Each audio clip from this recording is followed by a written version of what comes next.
Well, as is the case globally, 70% of the farmers in Ghana are women, and most of them are subsistence farmers, so they're not recognized under the traditional economic indices.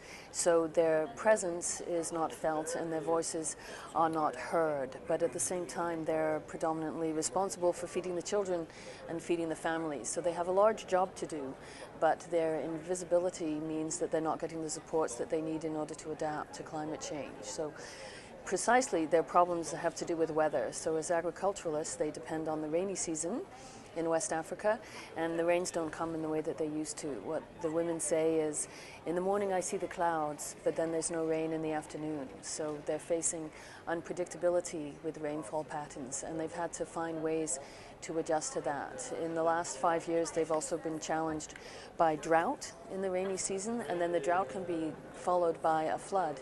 And if they lose their crop, they lose their crop for the whole year. And we have been working on alternative income generation programs so that if they lose their crop, they actually have some money that they can spend to buy food for the family instead. I mean, putting it into a little bit of historical context, that invisibility, that failure to hear their voices, I mean, where does that come from? I mean, men simply not listening, and why the change, or is there a change in attitude now that these women are building capacity, having to deal with these problems? Is it changing? I think to answer that question, we'd probably need a couple of weeks, but we could start by sketching it by saying one of the real challenges for women is that they are simply so busy. I mean, it's been well documented in Ghana in particular, I'm sure in other places similarly, that women have a 40 to 60% greater workload during the day. So they work 40 to 60% more time in a day attending to their duties. So they're growing the crops in the fields, they're also looking after the children. They're probably the primary health care worker for the family, and the list goes on. So really the neo-Marxist in me now wants to say it's all about labor conditions. It's about where you have to put your time and where your work is. So that's a challenge. But of course there's also the traditional gender exclusions, and that is double, because on the one hand you have the gender exclusions that come from traditional cultural practices, but you also have the gender exclusivity that comes with the colonialism and the colonial practices that were imported. So it's a bit of a double whammy. At the same time, women are resilient and they can work together cooperatively, and you know, the women I work with are women who can't pick up and move somewhere else when conditions become difficult, so they can work together to organize to find strength in the community if they can't find it individually. You mentioned before we started the interview about mitigation, the assumption that most of the problem is caused by men, or men's activity. Is that the case? Is it the case that it's caused by men? Well, I'm prepared to agree to that, absolutely. But I think that women's role in generating greenhouse gases is overlooked. So it's not just that women are faced with the problem of adaptation.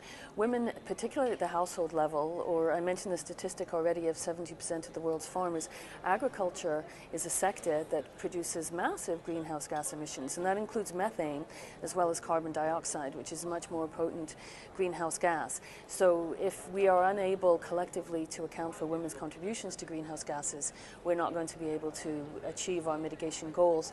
And in particular, studies have been done in the developed world, in Germany, for example, about energy usage and women's patterns of energy usage in the household, and the ways in which women are prepared to change their behavior in order to mitigate their climate impacts. And in Canada there was research done on women's car usage, and the research of course uncovered that when women drive cars they often do so to multiple destinations, and that their trips revolve around meeting the family's needs.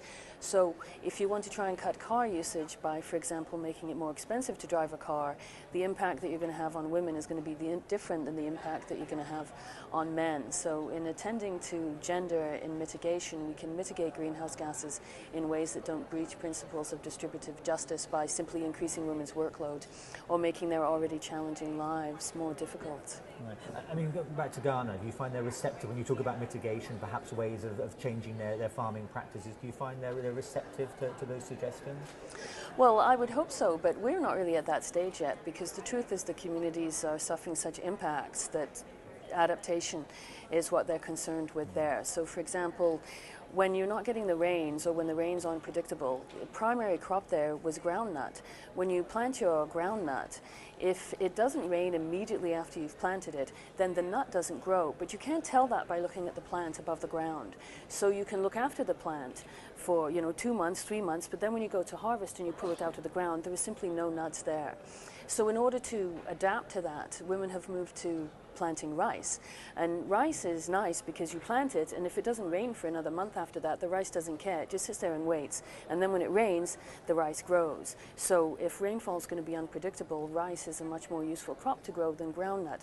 At the same time, rice is not anywhere near as nutritious as millet, for example, which is a traditional crop in the area, or other crops that you can grow. So that choice, I mean, rice is also hard work. So if you're a woman who's already vulnerable because you're pregnant or you're ill or you're older, rice now presents you with challenges that make it harder for you to grow the crop. So the crop's harder to grow, and in the end the nutritional value you get out of it isn't the same. Millet is much more high in protein and calcium than rice, so it's much better for women in particular who are pregnant or lactating and feeding their children. And just finally, your reasons for being here. What do you hope to get out of being here at here in Doha? I mean, presumably some of the problems, some of the obstacles faced by women in Ghana are shared by women working in agriculture around the world. And is that what you found in day 2 so far? But is that what you're hoping to expand on? And I just got here last night, so for me it's day 1. I like the connections that we can make, and I'm very much interested in knowledge transfer. So I already spoke about millet. I have groups of women that I work with in India who are interested in exchanging information about millet with the women who are in Ghana, and that global south to global south knowledge transfer is, I think, if not probably one of the only ways that we can go.